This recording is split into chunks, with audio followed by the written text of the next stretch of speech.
Hey there, thanks so much for tuning in to today's episode of The Deliberate Zoomer, hosted by myself, Silas Maynor, and my good friend, Michael Simonton. We hope you enjoyed today's episode. Who?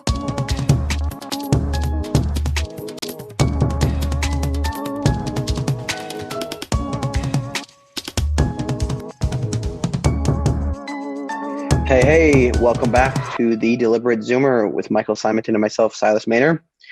How you doing today, Mike? I'm doing fantastic. It is a beautiful Monday, the one right after Christmas. Just spending good time with family, getting quality time in there, thinking forward to the new year, and just enjoying life for a little bit. How about yourself? Yeah, pretty good as well. I had a good Christmas, family, everything was good, and I'm glad to be back on the grind with the podcast here. Loving to see how people are enjoying the episodes that we had published previously, and we appreciate everybody listening to those and sharing them with their friends. We really do. We do very much hope that it's helpful to you. We know there's a few people who've been pretty gracious for it, so we're glad we can help. But yeah, again, also similar to you, looking forward to the new year, which is why we came up with this episode here. Some of the things that we kind of wanted to talk about in today's episode were the idea of New Year's resolutions and why we think they're kind of silly. We believe in goals rather than resolutions that start on a certain day. And then we also wanted to talk about kind of some ways that we plan to, or that you can invest in yourself in this coming year. Obviously, going with this mindset of being deliberate with our lives. Part of that is choosing, some of the activities you do. So there's a couple things we wanted to go through today. Maybe initially, why don't we start off with kind of your thoughts on resolutions versus goals going into a new year? I know that a lot of people, I think you and I both chuckle about it, but would like to hear kind of your initial thoughts here. Yeah, no. So I've always, for the last couple of years, I've scoffed at New Year's resolutions because, from my understanding and from what I've seen of the world and from what I've heard other people talk about, kind of the fact of life is that if you're going to wait for a specific day to make some grand change in your life, chances are it's never going to happen. And if it does happen, it's not going to be a lasting change. So people, one of the most common goals on New Year's resolutions is getting fit this year or getting in shape, as is manifest through the gym membership spikes and the crowded gyms, whatever, in the first month of January.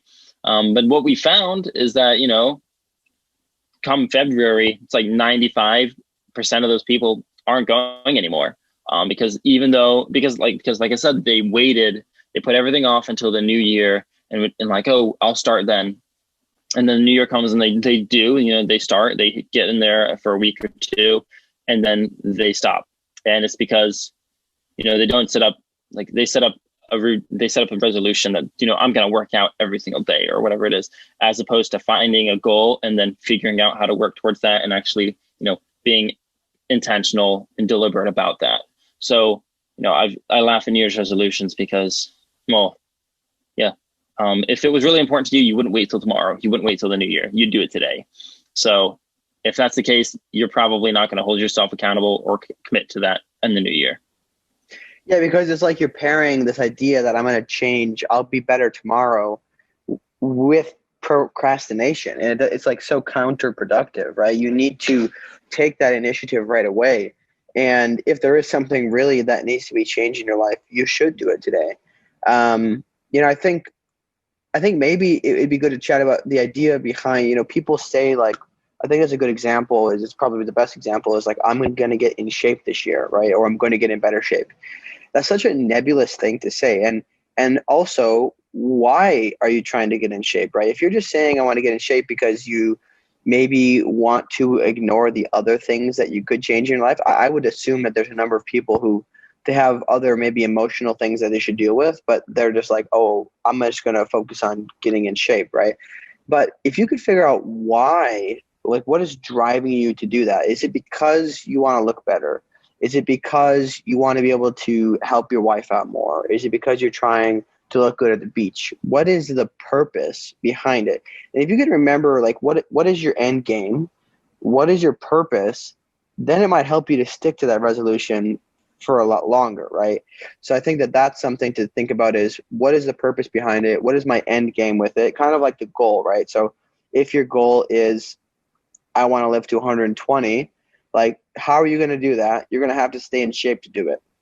If you really make that goal something that's important to you, you're automatically going to start eating healthier, getting, taking better care of your health in general, making sure you get health screenings and working out, whatever. So that's why I would agree with you in general. Like, to me, resolutions are something that's quite silly, because if it's something that's important to you, you should be doing it today and not putting it off till tomorrow.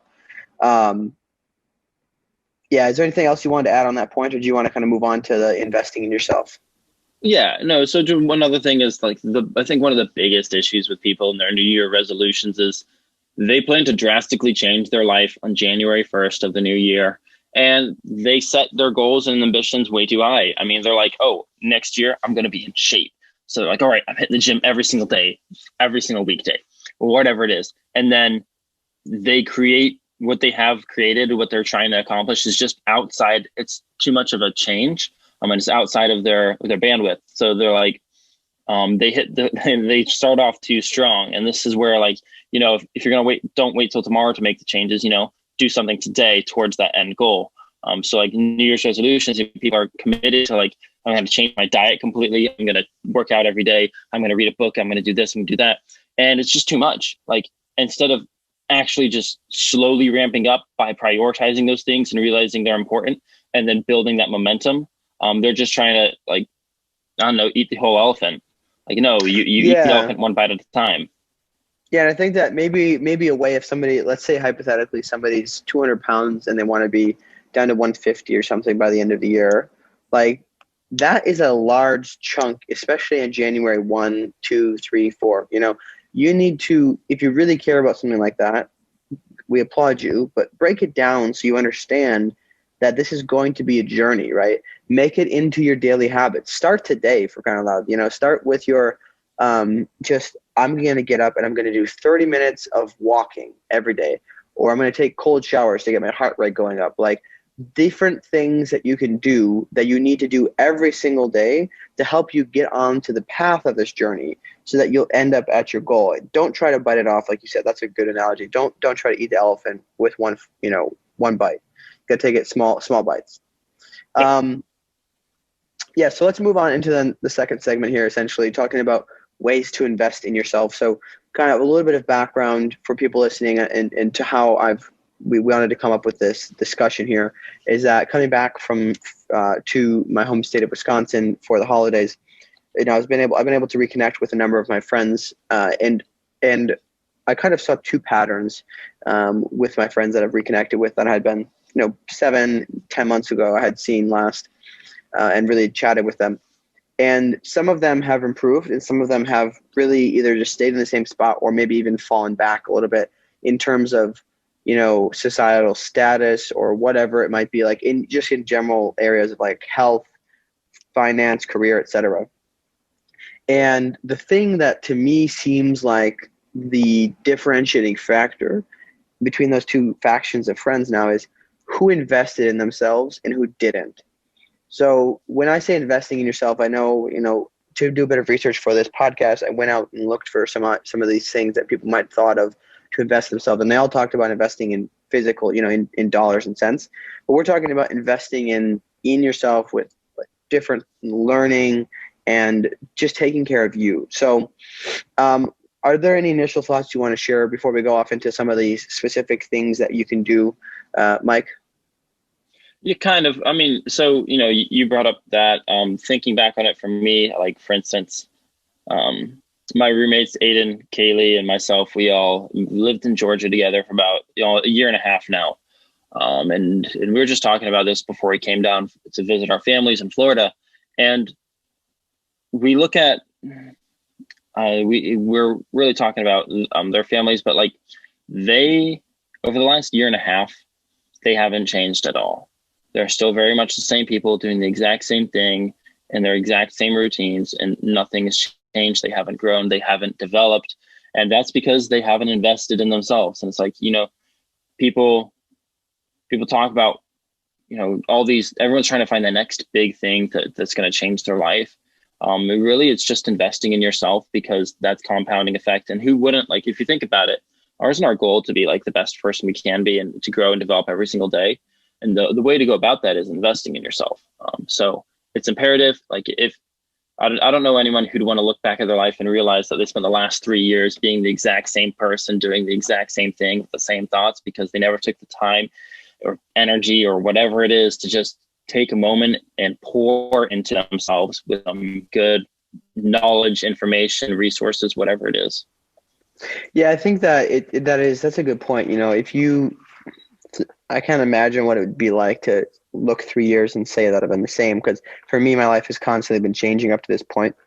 But I think that, if one thing that initially comes to mind that it seems like the most obvious to me as to ways you can invest in yourself would probably be reading. And I know, this is what I want to talk a little bit about, maybe some tactics that you know of, because you and I, again, we both read a lot, but we didn't always, right? So some of the ways that I think, I guess, first of all, the importance of reading is you get to connect with people who've experienced something, and you get to take the lesson without going through the grueling years of experience that it took to understand that lesson.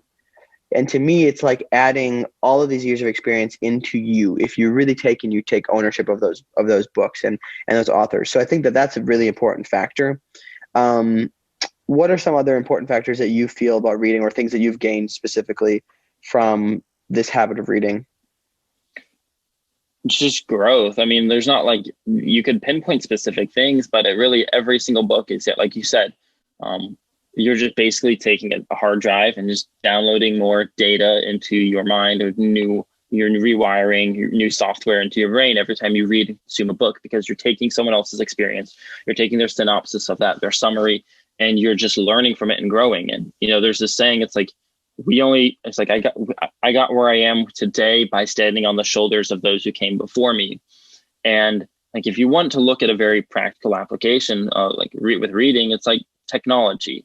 Like every day it keeps advancing exponentially. And that's because we're learning from those who came before us. People get that concept when it comes to technology, but that's the exact same thing for reading. Like, the reason some people are so successful is because they grow and they learn from other people who are successful. And one of the best and easiest ways to do that is to buy a book and read it. Like read the autobiography of successful people. Read Steve Jobs' autobiography, Elon Musk's. It's great. Abraham Lincoln. Read the autobiographies. Read stories of the greats. And by doing that, you're going to learn what they did to make them so awesome, successful, whatever it is. You're just downloading that software into yourself, and it allows you to build from that. And like, easiest way that I found out to go about my reading is to block off, like get up a little earlier, grab your cup of coffee, work out beforehand or whatever, get your blood flowing, grab a cup of coffee, sit down for an hour and just consume and read a book. I like reading physical books. I love that feeling of turning the pages, of marking them up. It helps me retain it a little better. But it really does. It's fantastic. And, just, you'd be surprised. Yeah. Yeah. I think that for me, I did not like reading at all in high school because we had so much of it to do. And then shortly after graduating, I ended up starting to read quite a bit. But I started to read because there was this thing I found called Audible, and it's the greatest thing since sliced bread, in my opinion. And for those people who are like me, who learn by hearing more, I think that's a great way to start. If you have a hard time reading, because there's going to be people listening to this who are going to give excuses, or at least it's going to come up in their minds. They're like, oh yeah, but I can't do that because I have autism or whatever. I have ADD, whatever. So do we. Okay. We have all these people succeed with those obstacles, and those are not real obstacles. Those are ones that you're making excuses for. So one way, if you struggle with paying attention, I think Audible can be a great way, because you can put it on a little bit faster pace if you want to.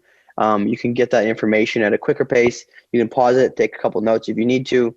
I like to keep a note on my phone for each book I read, and just kind of like put the bullet points of what really sticks out to me. I think another objection I feel like, or struggle that people would have, is it's so much easier to watch Netflix or play video games, right? And some of the things that, in my mind, you can do to overcome those obstacles are to schedule time, like you said, for reading, and then also set aside time for Netflix. For example, if you watch 2 hours of Netflix every day, or 3 hours of Netflix every day, and you're going to try to go down to zero, the chances are very slim that you're going to actually go down to zero. So if you can schedule time, then your brain will not be like, all right, you need to watch Netflix now. It'll let you read the book. So you can slowly start to change those habits. What are some other, do you have any other kind of tactics or ways to help people try to get into that habit? Yeah, I mean, very much of what I like to believe and whatnot or preach is that like, just to do it. And so the reason I mentioned reading first thing in the morning is because I don't know too many people who are going to wake up and watch Netflix. I mean, most people will sleep in, till they absolutely have to be up and then get up and start doing their own work or whatnot. So like if you were to just take that time and put it in the morning, it allows you to move towards those goals and invest in yourself first thing. And so before even the distractions of the world are knocking at your door, you're already getting your stuff done. But another thing for reading, like you mentioned, Audible, which is a fantastic resource. Another reason, like I would suggest that is for anyone who's busy, because they can listen to it while they drive. But one other objection you'll hear is like, oh, I'm busy.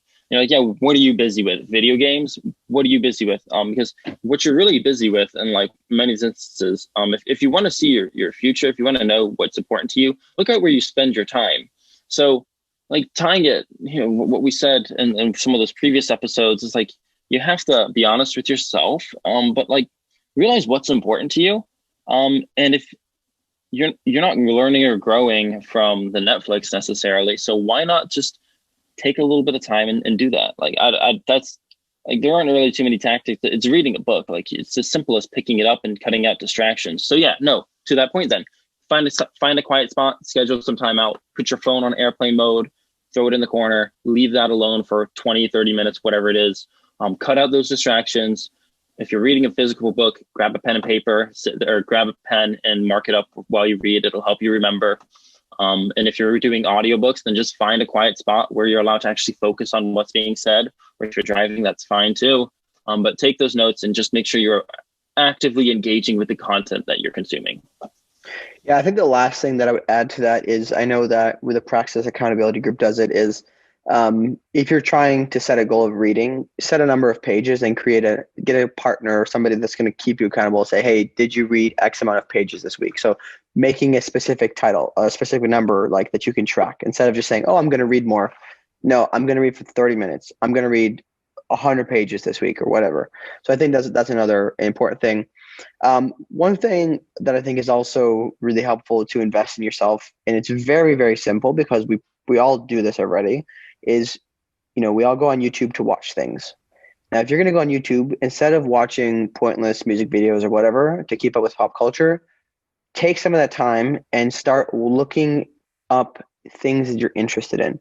This is one thing I've noticed with a lot of people I've met is they have not cultivated their interests. And it's so hard because I have such a passion for my interests and for finding out new things that when I see other people and they're like a blank vanilla piece of paper, it's like, come on, bro, I can see it in you. I know there's things that you're passionate about. I probe them and I try to ask them about these things. And it's sad to me because most of them haven't figured out at all what they're interested in, or they don't pursue it. So take that time to maybe write a few things down that you're interested in learning about, and then use your time on YouTube to learn about those things, to experience new people's ideas or points of view and how things work. It could be anything. I mean, obviously we have the internet, which is a massive resource that has so many resources available to us. Take advantage of it. If for any young people who aren't taking advantage of that, you are missing out on a lot of knowledge. Was there anything that you wanted to add to that point, Mike? I was watching different YouTube. No, I mean, you're absolutely right. Like, and I think it's funny because, you cultivate those interests and just watch videos on that. You'd be surprised, like if you're interested in nature, how much you'd learn just by watching National Geographics and like Animal Planet and whatnot, or the old stuff on YouTube.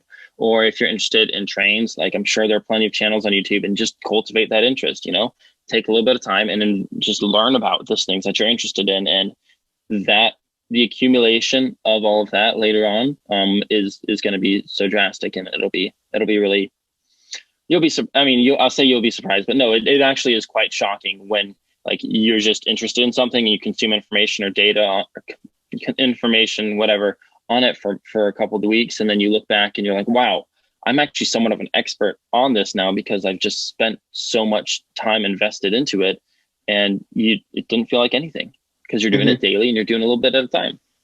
Exactly. Yeah, I think that's a good one. So I think the next point I have here is kind of similar to the first one, that you're already doing it. So just reallocate your resources, which is spending your money with purpose. I think that so many of us could benefit from actually seeing where our money goes. Probably, I would assume that a lot of people, they just kind of spend money here and there and they don't really think about it. But if you look back every month or on a year, like now is a good time of year to look back on last year, how much money did you spend on this, this, and this? And you're going to be blown away with how much money you've spent that you wish you could take back and spend it other ways. So choose with purpose where you're going to spend your money. Don't buy that new video game. Don't buy the new console. Spend it on a course learning something new. Spend it on books. Spend it on experiences, right? Go travel something, but be deliberate with where you're spending your money, because you're going to spend it, most people, unless you're one of those people who is really good at not spending any money, which if you are, I applaud you, but also you might want to get that checked out. Um, the point is, be deliberate with it, because that's you voting for something, right? It's voting for that company or for yourself, depending on how you want to spend it. Yep. No, absolutely. Wherever you spend your money, that's your vote on what's important to you. So like, if you spend all your money on going out and drinking, you're saying what's most important to you is just going out and drinking and having a good time with your friends, I guess. But in the long term, where does that put you? And don't, figure out where you're spending your money, and spend it with purpose on, like, for instance, my favorite thing is books. Like, I just buy books. I'll know I might not read them today. I know I might not get to them for a year, but if it piques my interest, I'm like, ooh, that book looks interesting. I've heard some people talk about it. I think it's one of those ones I need to read. I'll just buy it right away, because that's a future investment in myself. And then spending that money there, I take account of that in my budget. I'm like, okay, I have less money for some things over here. That's perfectly fine, because I'm prioritizing what's important to me. I'm prioritizing that growth. Yeah, absolutely. Unless you're an absolute Starbucks stan, you should probably cut that shit out at least a little bit. One thing that has really been beneficial to me personally in helping to invest in myself is finding a mentor. So I've had people, when I talk about finding mentors, they've asked, how do you do that? How do you find a mentor? I think that's a dumb question, because, to be honest, because everybody has people in their life that they look up to or that know a lot, that they could ask easily, hey, what are your thoughts on this or that? And from that, you start to have deeper discussions, and then you start to gain a lot of things. So how it all worked out for me in my initial finding a mentor was I had a boss who I just was curious about things. Like I pursued my interests. I talked to him and I tried to understand about him. And as a result, we became friends to some extent. So he started introducing me to other people who then became mentors for other aspects of my life as well. And I think that this whole idea of mentorship is very important. I believe it was Dan Sullivan in his book, My Plan for Living to 156, where he talks about when he was younger, he hung out with people who are older a lot. And now that he's getting older, he hangs out with people that are younger a lot, because he's trying to get different perspectives. He doesn't want to be in a rut. What are some of the experiences or things that you think, would be important to mention regarding mentors? Yeah, absolutely. So if you're finding a mentor, if you're one of those ones who, struggles, like you mentioned, Silas, and finding a mentor, it's not necessarily like we all have those individuals we look up to. So in many cases, for me, like I don't have very many people that I'd say necessarily are mentors that I sit there and bounce questions off of, but I can name off a handful of individuals who I listen to what they put out, their content and stuff every single day, and I learn from them every single day. And so while it's not really a twofold relationship where I'm asking them questions, you can still learn so much from people. Like my favorite one is the Real AF podcast with Andy Frisella. Like the dude's awesome, and you learn so much from it that, like, it's such a great wealth of information that I consider that basically a mentor, because I'm learning from somebody who's done way more than me, way more accomplished than I am.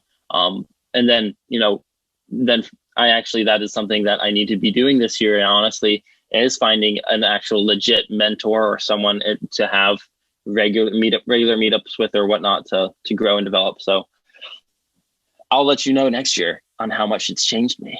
Yeah. I think that for me, again, there's a couple things that I've seen objections as people are afraid to ask, but you're going to be surprised at if if you have, especially people in your mind, like I'm pretty sure we all do. If there's somebody who doesn't, then maybe you live under a rock. I don't know. Maybe you're Patrick Starr. Not sure. But um, you think of those people that will come to your mind for mentors. If you ask them, hey, could I buy you coffee? I'd like to pick your brain on a few things. You just ask. And then that conversation, you'd be surprised at how likely and willing they are to do that. And to have the conversation and to help you out, because most people, they want to share their knowledge, and at the very least, even if they aren't a really good mentor initially, they're probably going to say yes because people like their ego stroked to some extent, and there might be a trial and error. So for me personally, I have like 5 to 6 different mentors in life that I consider. Right, there are people that I ask questions of on probably a monthly basis, maybe a little bit less often, for different aspects of life, right? And then sometimes, especially for business, I have multiple mentors who I, turn to get different perspectives on things. So I think that it is super important, and I like your point as well about learning from the greats, right? People like Elon Musk or Gary Vaynerchuk or whatever, those types of people. If you really can't find mentors or you're too shy to ask people to mentor you, then really get to know one of those people that you look up to, the celebrity type of, whether it's a business person or just kind of personality. Study them, because if you look and you consume their content every day, you're following them on all the platforms, you're going to start to get a sense of who they are. That's for me what happened with following Gary Vee. Is I followed him really a lot for 3 months, and I really got to understand his whole mantra, which then I could just realize, okay, I like that, and I'm going to take these aspects of it and bring it to myself. And then I moved on. Sorry, Gary Vee. I don't listen to you much anymore.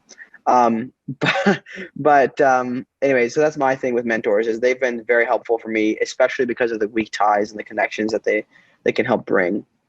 My fifth point here in investing in yourself, I actually just saw this to reinforce my point recently from another video, was sleeping enough. I know Michael and I sometimes disagree on the amount of sleep a person needs, but I think we can all agree on the fact that sleep helps you to be more productive in the next day, right? If you get that rest, you're investing in yourself. You're saying no to certain things to go to bed on time. Now, I'm not suggesting that you should be sleeping in a lot, right? It's generally better to learn that discipline and go to sleep earlier so that you can get up and take on the day before the world hits you in the face. You get to punch it first, get the first blood if you're a COD player. What are your thoughts on sleep? What do you think that people could do, or maybe some of the struggles or objections they might have that you want to bring up? Well, of course, there's the very simple objection for those who love life a lot and they don't want to waste time sleeping, as how some of us think about it. And that's a simple objection. It's like, hey, yeah, no, I understand I should probably sleep more, but I don't know, there's so much to do. I don't know if I want to spend time basically doing nothing.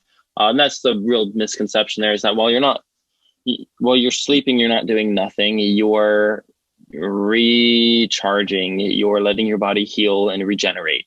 And so getting enough sleep is imperative and vital for you to succeed to your optimal levels, because otherwise you're not giving your body what it needs to thrive. You're depriving it of something that's very important, which is that rest and recovery. And you're just draining your resources. You're kind of burning the candle at both ends in that case.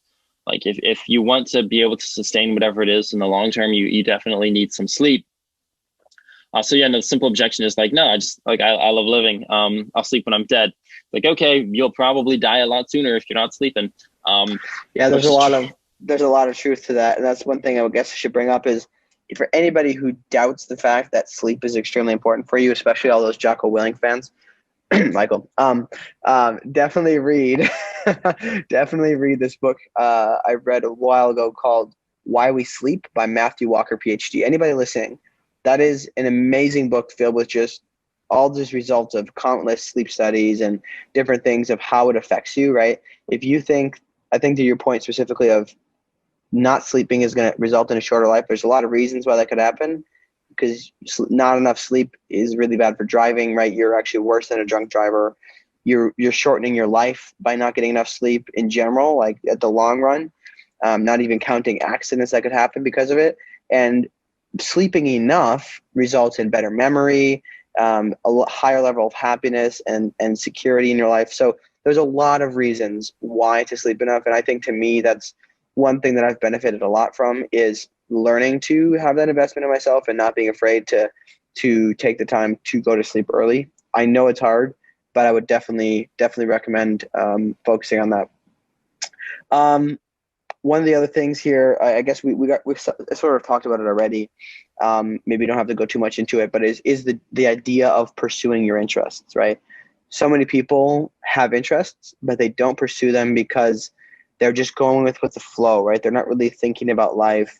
Maybe they're like, oh, I'm just going to go drink and smoke with my friends because that's what's happening tonight. But what are your real interests? How do you got to figure out what they are and start pursuing them. I want to hear your thoughts, Michael, on this kind of thing, and maybe some of the people you've bumped into and some of the reflections you've been able to take from those interactions. Well, yeah. So no, with pursuing your interests, a lot of this for me really comes down to the parable of the talents. And if you've read the Bible, you probably know that one, where it's like the parable is the master, leaves for some time and he gives his three servants, he gives them varying amounts of talents. So like money, he gives one like 5, 2, and I don't know. I think he gives them all like 2 or whatever it is. But there's just a really good lesson in here. And that is, the first, when he comes back, he asks those servants to return the talents. And the first one returns them and he's 10x them. He's grown them to like invested them. He's grown those talents and he's praised and applauded and rewarded for that. The second one has invested them and he's grown them some. I think he just doubled it. And he's also praised, applauded, and rewarded, maybe not so much as the first one, but still. And then the third one, it's like he just gives him back the same talents that he was given. And to that servant, he was, a typical Bible scenario, thrown out to the weeping and the gnashing of the teeth.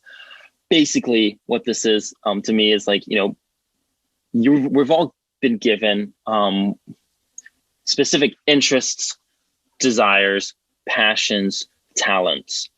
So we all have these things. They're innate in us.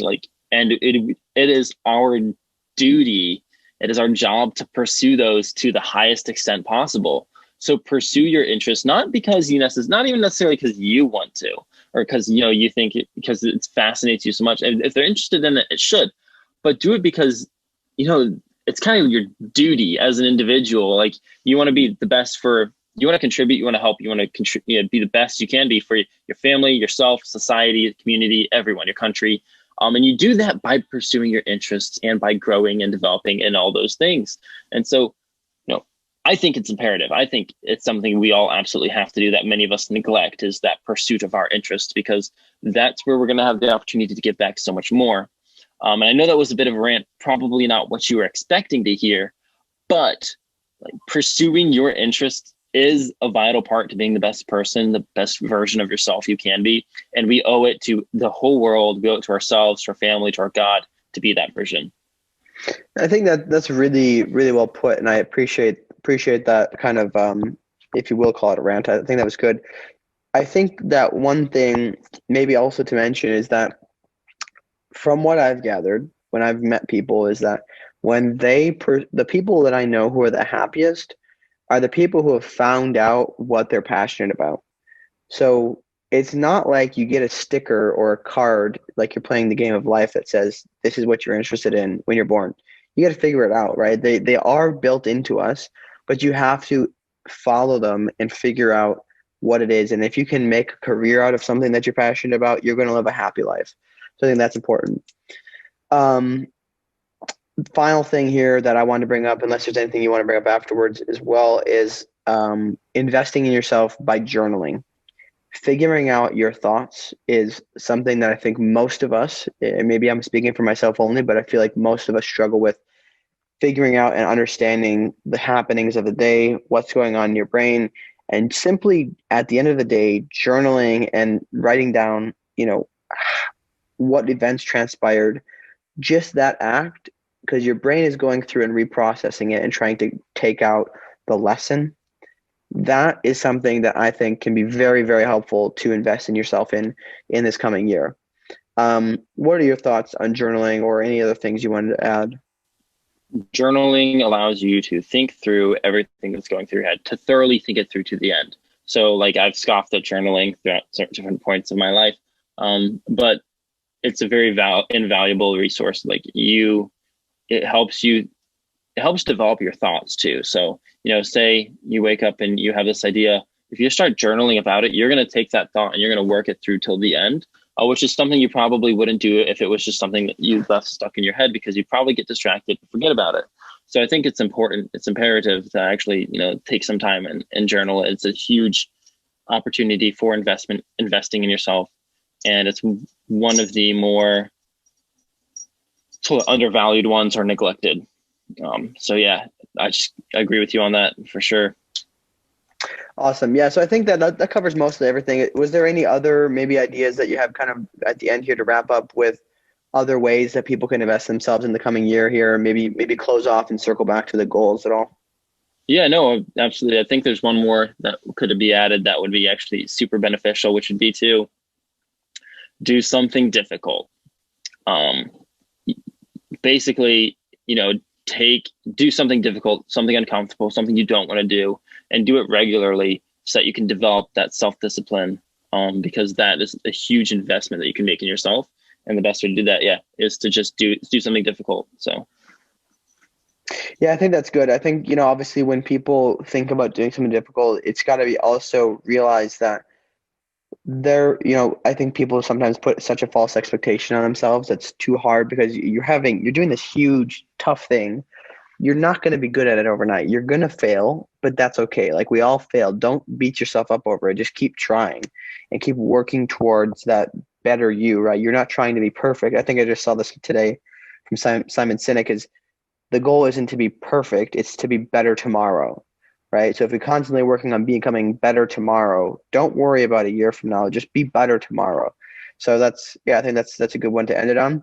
Again, as always, everybody, thank you so much for listening to the podcast. We really appreciate your listenership and for sharing it and for sharing your thoughts with us. And as always, as well, please, like, subscribe for more content. These podcasts, we'll continue to drop them every Monday and Wednesday at 7 a.m. Eastern time. And if you have any questions that you'd like asked, maybe you think of some people we might want to have on the podcast, we're always welcome to hearing that as well. So feel free to hit us up on Twitter. And we'll see you next time on the Deliberate Zoomer.